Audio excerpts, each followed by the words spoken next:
সুপ্রিয় দর্শক, আসসালামু আলাইকুম। পরিবর্তিত বাংলাদেশ এখন আর কারো কাছে মাথা নোয়ায় না।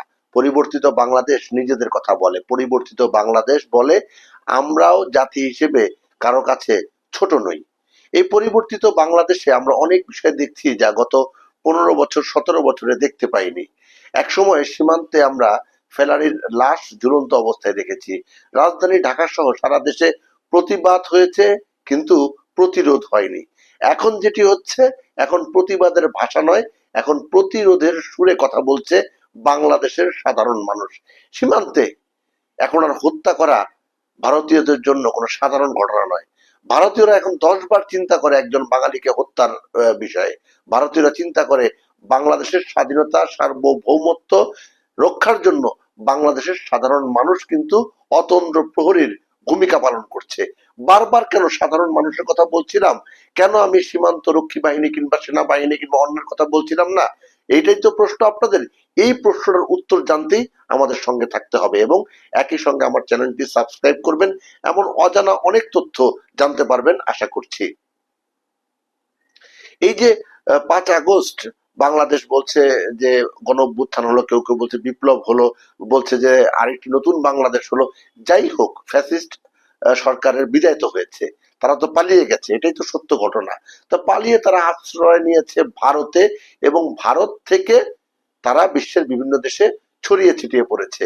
আওয়ামী লীগের লোকজন বিশ্বের বিভিন্ন জায়গায় যে অর্থকড়ি পাচার করেছে তার জন্য কিন্তু কোনো প্রমাণপত্র লাগে না এবং সেগুলো কিন্তু একবারে ডকুমেন্ট আকারে বিভিন্ন জায়গায় সংরক্ষিত আছে, যেগুলো এখন বেরিয়ে আসছে।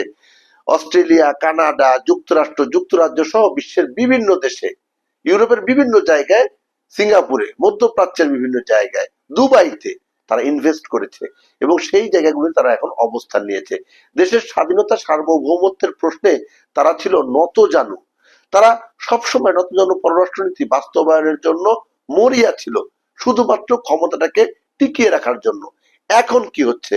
প্রফেসর ইউনূস সরকার দায়িত্ব গ্রহণের পর নানাবিধ সমালোচনা আছে। অনেক সময় অনেক বিষয় এই সরকার সঠিক পদক্ষেপ নিতে পারছে না বলে অনেক কথা হচ্ছে, সত্য। কিন্তু স্বাধীনতা সার্বভৌমত্ব প্রশ্নে তারা ছাড় দিচ্ছে না।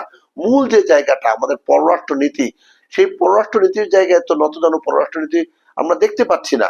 আমরা দেখতে পাচ্ছি না সীমান্তে ভারতীয় সীমান্তরক্ষী বাহিনী বিএসএফ যেমন তেমন করবে, যা তা করবে, যা খুশি তা করবে, পারছে তো না।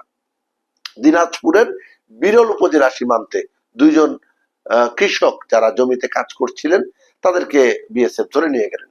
এই ধরে নিয়ে যাওয়ার ঘটনা নতুন না, ভারতীয়রা এর আগেও ধরে নিয়ে যেত এবং ধরে নিয়ে মেরে ফেলতো।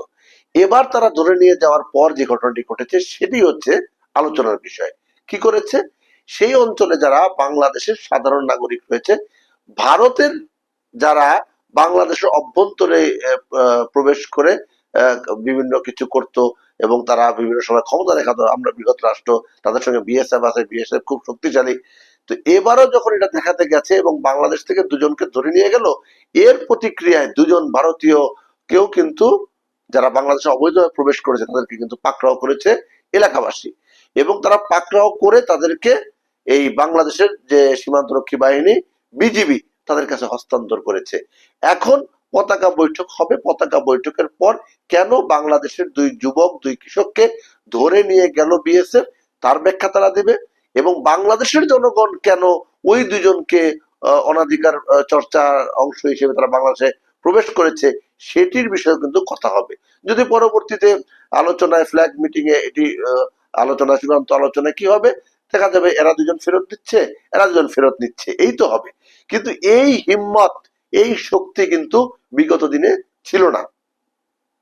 পেহেলগাম হামলার পর থেকে ভারত পাকিস্তানের যে উত্তেজনা এখন চরম পর্যায়ে আমরা বলছি, এখনো কিন্তু ভারতীয় সীমান্তরক্ষী বাহিনী বিএসএফ পাকিস্তান সীমান্তে কিন্তু ওই অর্থে চোখ গরম করে কথা বলতে পারছে না, পারছে না তারা।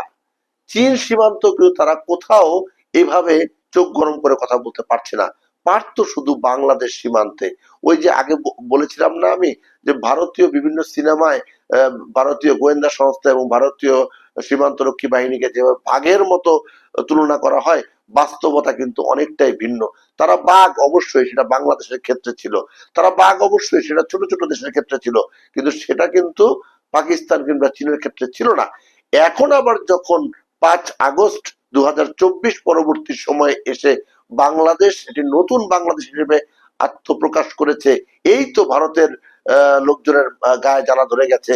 তারা কি থেকে কি করবে, ভিসা বন্ধ করে দিল, ভাবছে বাংলাদেশিরা তাদের দেশে না গেলে বাংলাদেশের চিকিৎসা না করে মরে যাবে, ভাবছিল বাংলাদেশিরা কলকাতা থেকে কেনাকাটা না করলে মরে যাবে, ভাবছিল বাংলাদেশিরা সেখানে গিয়ে না ঘুরলে বাংলাদেশের সম্পদ হার্টফেল করবে। কিছুই তো হয়নি। বিগত এই যে 9-10 মাসে কি চিকিৎসা সেবা বন্ধ রয়েছে? বাংলাদেশে যারা ধনী, যাদের টাকা পয়সা আছে, তারা তো ভারতে টাকা দিতে যেত, তো সেই টাকাটা গিয়ে এখন চীনে দেয়, থাইল্যান্ডে দেয়, সেই টাকাটা গিয়ে সিঙ্গাপুরে দেয়। যাদের আরো বেশি টাকা আছে তারা গিয়ে চিকিৎসা মার্কিন যুক্তরাষ্ট্রে করায়, অস্ট্রেলিয়ায় করায়, কানাডায় করায়, ইউরোপের বিভিন্ন জায়গায় চিকিৎসা করায়। আর যারা মনে করে যে না আমাদের বাংলাদেশের চিকিৎসায় যথেষ্ট, বাংলাদেশের চিকিৎসার মানটা এতদিন যেভাবে নামিয়ে রাখা হয়েছিল পরিকল্পিতভাবে ভারতকে ফায়দা দেওয়ার জন্য, ভারতীয় চিকিৎসকদের, ভারতীয় হাসপাতালগুলোকে ফায়দা দেওয়ার জন্য বাংলাদেশের চিকিৎসার মানকে নামিয়ে রাখা হয়েছিল। বাংলাদেশের চিকিৎসকরা চাইলেও সেটা ভালো চিকিৎসা করতেন না, করতে পারতেন না। এখন তো সেই পরিস্থিতি নাই। এখন বাংলাদেশের চিকিৎসকরা তাদের মেধা, বুদ্ধি, প্রজ্ঞার মাধ্যমে তারা অনেক জটিল জটিল সমস্যা কিন্তু সমাধান করছে, এবং সাধারণ মানুষের আস্থা কিন্তু ফিরে আসছে। বাংলাদেশেও যে ভালো চিকিৎসা সেটি প্রমাণ হচ্ছে। একইভাবে যদি আমরা কেনাকাটার কথা বলি, বাংলাদেশে অনেক অত্যাধুনিক পোশাক কারখানা তৈরি হয়েছে, অনেক অত্যাধুনিক বিভিন্ন ব্র্যান্ড তৈরি হয়েছে যেগুলো আসলে এক্সপোর্ট হয়। তো এগুলি দেখে তো ভারতের মাথা খারাপ হয়ে গেছে। এই কলকাতায় দোকানপাট গুলো বন্ধ হয়ে গেছে, খারাপই লাগে। রেস্টুরেন্ট গুলো বন্ধ হয়ে গেছে, হোটেল গুলো বন্ধ হয়ে গেছে, পরিবহন সেক্টর বন্ধ হয়ে গেছে। একবারে পুরো কলকাতা, পশ্চিমবঙ্গের একটা অংশ অচলের মতো অবস্থা। একবারে তারা আগামী 8, 2, 4 মাস 6 মাস গেলে তারা আসলে কিভাবে চলবে, এটারও একটা আফসোসের ব্যাপার। খারাপই লাগে। বাংলা ভাষায় তারা কথা বলে, বাঙালি তারা, তাদের এই অর্থনৈতিক দুরবস্থা। কিন্তু এটা তো আমাদের সৃষ্ট কোনো বিষয় না। দুই বাংলার সঙ্গে একটা ভালো সম্পর্ক ছিল, রাখতেন আপনারা। তা আপনাদের সরকারের, কেন্দ্রীয় সরকারের অদূরদর্শী চিন্তা এবং অদূরদর্শী পরিকল্পনা, সিদ্ধান্তের কারণেই কিন্তু ভারতের সঙ্গে বাংলাদেশের এই দূরত্বটা তৈরি হয়েছে। কূটনৈতিক বোঝাপড়ার জায়গায় ভারত সম্পূর্ণ ব্যর্থ। ভারত এখনো সীমান্তে তারা চোখ রাঙায়। এই যে ঝিনাইদহের মহেশপুর উপজেলা কুসুমপুর সীমান্তে এক যুবককে গত রাতেও সেখানে গুলি করা হয়েছে। এটার প্রতিক্রিয়া আছে, বাংলাদেশের সীমান্তরক্ষী বাহিনীরা সেটার জন্য ব্যবস্থা নেবে, এবং বাংলাদেশ সাধারণ জনগণের ব্যবস্থা নেবে। এই তো সেই বাংলাদেশ নাই। আপনারা যে সীমান্তে ফেরানিকে কাঁটাতারে ঝুলিয়ে রেখে দিবেন, প্রতিবাদ হবে না, সেটা তো হবে না। আপনারা সংখ্যালঘু নির্যাতনের মিথ্যা বয়ান তৈরি করেছেন এবং সেগুলো প্রকাশ করছেন, প্রচার করছেন মিথ্যাভাবে। ভারতীয় সেনা প্রধান যখন বলে, কত হাস্যস্কর ব্যাপার দেখেন, সেনা প্রধান বলে যে বাংলাদেশ সীমান্তে আইএস জঙ্গিরা সংগঠিত হচ্ছে। বাংলাদেশে কোনো আইএস এর অস্তিত্ব আছে? বিগত আওয়ামী লীগ সরকারের সময় তো তারা, আওয়ামী লীগ সরকার তো মানে খুব বেশি মানে ভারত প্রীতি, ভারত প্রেম ছিল, এবং ভারতের কথায় উঠতো, বসতো, শুইতো, সবই কিছু করতো। তো সেই আওয়ামী লীগ সরকারও তো কখনো বলে নাই যে বাংলাদেশে আইএস এর কোনো অস্তিত্ব আছে। তো আওয়ামী লীগের আমলে ছিল না, কোনো সময় ছিল না। এখন হঠাৎ করে আইএস এর অস্তিত্ব কোথায় আসলো? এগুলো সম্পূর্ণ বাগোয়াজ, মিথ্যা কথা। এবং এটাই হচ্ছে ভারতের মানে ব্যর্থ কূটনীতি। যখন তারা ওই যে মানে বুঝতে পারছে যে বাংলাদেশের সঙ্গে যুক্তিতে পারবে না, বাংলাদেশের সঙ্গে কোনোভাবে পারছে না, বাংলাদেশ রাষ্ট্র হিসেবে ছোট হতে পারে, কিন্তু বাংলাদেশের মেধা, কৌশল, বুদ্ধি, বাংলাদেশের আত্মমর্যাদার কাছে তো ভারত এখন পারছে না। নিজ দেশেই পারছে না। একটা এই ওয়াকফ আইন করে এটার তোপের মুখে সারা বিশ্বের মানুষের কাছে পড়েছে যে ওয়াকফ আইনের কোনো দরকারই ছিল না। এই বিজেপি সরকার, এই উগ্রবাদী সরকার, আরএসএস সরকার, এই মোদী সরকার শুধুমাত্র নিজেদের নির্বাচনী জয় লাভের জন্য বিভিন্ন ইস্যু তৈরি করছে। একবার ইস্যু তৈরি করলো এই ওয়াকফ আইন দিয়ে, যখন সেটা ওইভাবে খাওয়াইতে পারলো না বা ওইভাবে নির্যাতনটা জমে উঠলো না, তখন এই পেহেলগামে হামলার যে নাটকটি, যেটি ভারতীয় সাবেক সেনা কর্মকর্তারা বলছে, ভারতের সেনা কর্মকর্তারা বলছে যে এটা একটা সাধারণ নাটক। তো সেটাও যখন এখন ব্যর্থতার দিকে, এখন বলতেছে বাংলাদেশ সীমান্তে আইএস এর তৎপরতা। মানে একটার পর একটা কার্ড খেলতে খেলতে ভারত আসলে এখন ব্যর্থতার চরম শিখরে গিয়ে পৌঁছেছে। মূলত শেখ হাসিনাকে আশ্রয় দেওয়ার পর থেকে ভারত আসলে কিং কর্তব্য বিমূঢ় হয়ে পড়েছে। কি করবে? বাংলাদেশের সঙ্গে সম্পর্ক উন্নয়ন করবে নাকি অবনতি করবে? অবনতি হইলে কি লাভ, কি ক্ষতি? এই যে ভারত থেকে যে সুতা এখন আসছে না, হ্যাঁ ঠিক আছে, বাংলাদেশের গার্মেন্টস শিল্পে কিছুটা অসুবিধা হচ্ছে, এখন মার্কিন যুক্তরাষ্ট্র থেকে বাংলাদেশে তুলে আসবে, তখন তখন বাংলাদেশের স্পিনিং মিল গুলো তো কাজ করবে, বাংলাদেশ স্বয়ং সম্পূর্ণ হবে। আপনার ট্রান্সশিপমেন্ট বন্ধ করে দিয়েছেন, খুব ভালো কথা, কোনো টেনশনের কোনো বিষয় না, হয়তো 1-2 মাস সমস্যা হবে, কিন্তু আমাদের বিমানবন্দর গুলো তো সেক্ষেত্রে আরো বেশি কার্যকর হবে, আমাদের অপারেটিং সিস্টেম গুলো ডেভেলপ করবে। আপনারা তো আমাদের জন্য উপকার করেছেন, ভারতকে ধন্যবাদ দিতে হয় এই ট্রান্সশিপমেন্ট বাতিল করার বিষয়ে।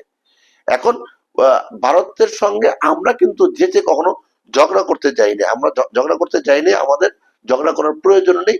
বাংলাদেশ স্বাধীন সার্বভৌমত্ব রাষ্ট্র, সবার সঙ্গে বন্ধুত্ব বজায় রেখে নিজের আত্মমর্যাদাশীল জাতি হিসেবে গড়ে তোলার জন্য এই দেশের মানুষ চেষ্টা করে, এবং নেতৃত্বে যারা রয়েছে তারা নেতৃত্ব দিয়ে যাচ্ছেন। সামনের দিনে নির্বাচনের পর একটা রাজনৈতিক সরকার আসবে, তারাও একই কাজ করবে। কিন্তু ভারত যদি মনে করে আগের মতো তারা বাংলাদেশের সঙ্গে বিমাতা সুলভ আচরণ করবে, দাদাগিরি ফলাবে, তাহলে সেটি কিন্তু বাংলাদেশের সাধারণ মানুষ মেনে নেবে না।